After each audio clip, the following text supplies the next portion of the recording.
I'm going to present my paper on collective memory of Albanians.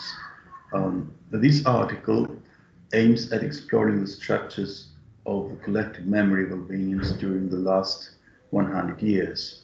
To that purpose, the concept of collective memory, first developed by French sociologist Maurice Halbwachs and then refined by other scholars in the 20th century, will be conceptualized in the frame of equivalence functionalism, that is, as a solution to a problem. Such strategy requires a point of reference for the problem, which we take it to be the Albanian elite's problem of preserving and or strengthening their powerful position. This reference problem focuses attention to the interaction between the Albanian elites and the masses, elucidating certain structural features that have influenced the workings of collective memory production. These workings will be shown both in terms of national collective memory and religious collective memory as typified by them, Well, by way of introduction, what we can say is that any major upheaval or change in a given cultural context opens a process of definition or redefinitions on perceptions of the past and its projection in the future.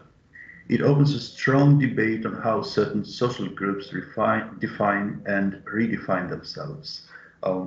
Collective memory as a concept, theorized and practiced, tries to construct and develop the sense of the past. Halbwachs, for example, defined collective memory as a process which is not confined in the intimate circle of the individual, but rather in terms of exchange of views within a given social group. According to him, social groups define a social space within which human activity is legitimized and reproduced. Asman, in 1998, on the other hand, opens and widens the concept of memory, introducing a twofold process: communicative memory and cultural memory. Both of them imply two distinct processes. The first refers to the usage of communication in everyday life, hence temporality, while the latter refers to the distance from everyday as a benchmark of comparison between the past and the present. Each group might approach differently to the way by which it constructs the image of itself, given also the degree of the focus of collective memory. The theory of collective memory in this paper will, thus focus only certain aspects of it, concerning mainly its manifestation in political identity. To this purpose, the scheme proposed by Asman fits in the general understanding of collective memory.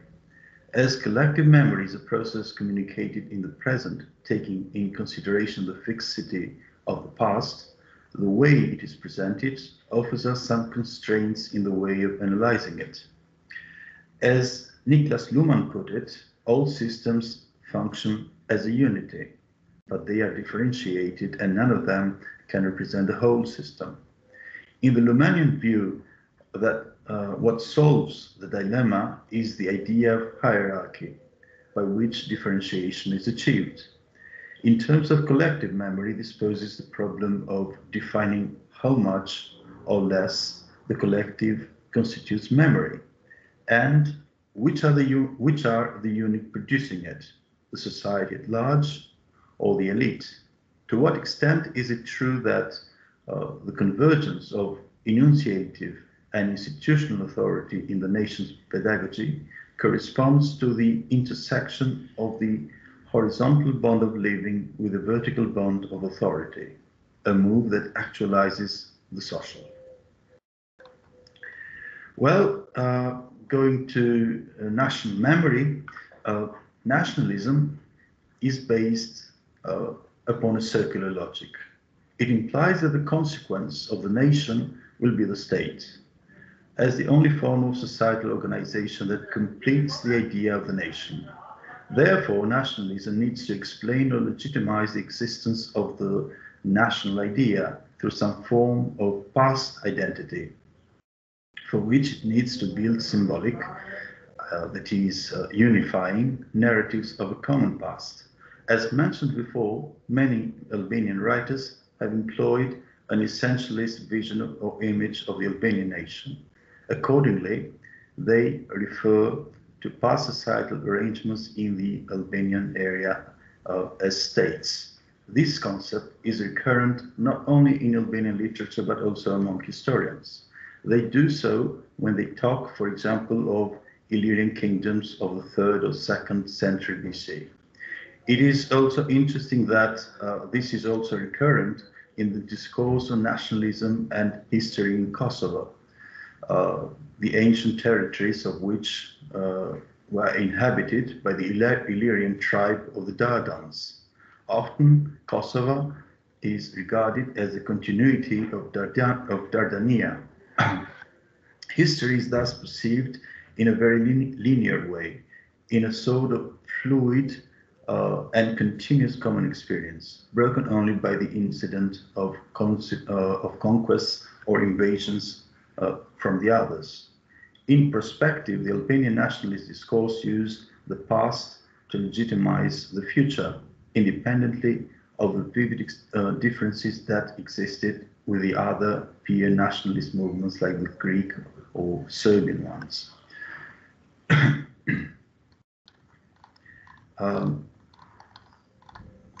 As to religious collective memory, without going into much more details into the nationalism, attempts to produce consensual memory narratives primarily belong to centripetal institutions, such as the educational system, which will turn out worthy, loyal, and competent members of the total society, as Gellner and Smith have mentioned.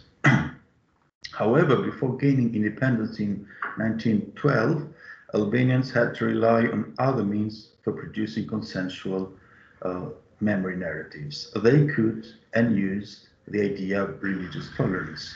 In general, the Albanian nationalist rhetoric has implicitly accepted the absence of the religious discourse and affiliation from the very beginning.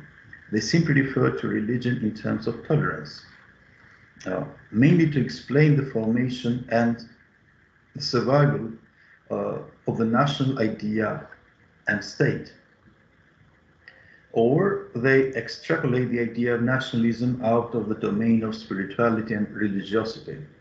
The identification with religion is somehow supplanted by nationalism.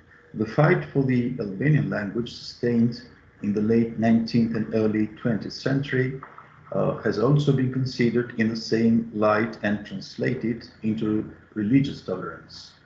In this sense, today, the discourse of religious tolerance has become one of the main features of the Albanian national identity, even though tolerance is perceived not as a value intrinsically and positively linked with identity, but rather as a value which would have facilitated the position and the integration effort of Albania in the EU.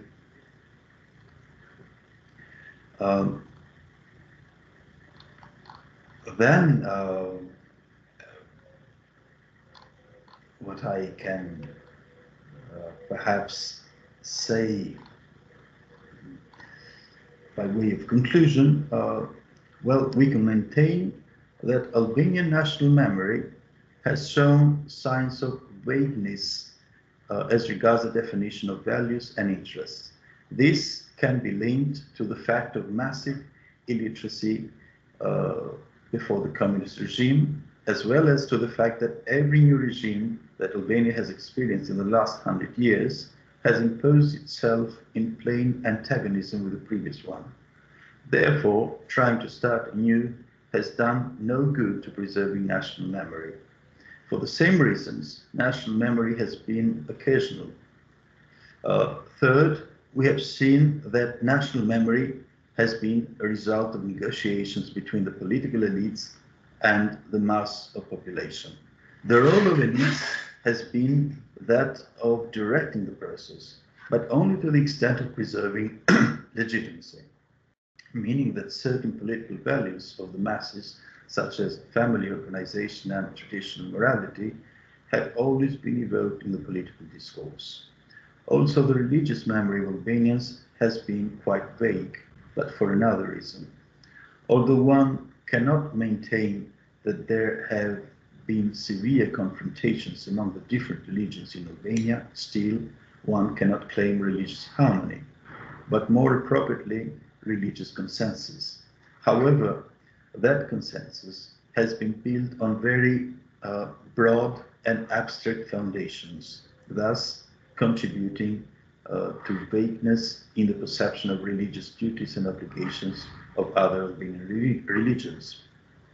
Temporally speaking, fragmentation of communication on religion has occurred during the communist regime for almost 30 years.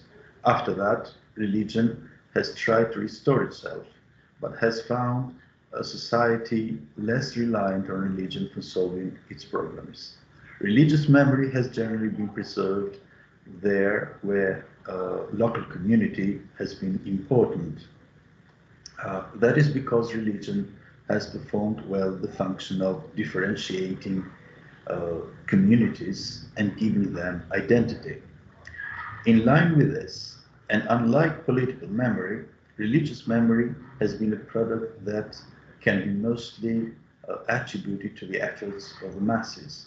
In light of the above, we maintain that reforms initiated to transform Albania into a fully fledged Western democracy that relies on the rule of law and market economy need to take account not only of technical and administrative obstacles, but more fundamentally of the difficult problems and the resistance posed by the specifics of Albanians' collective memory.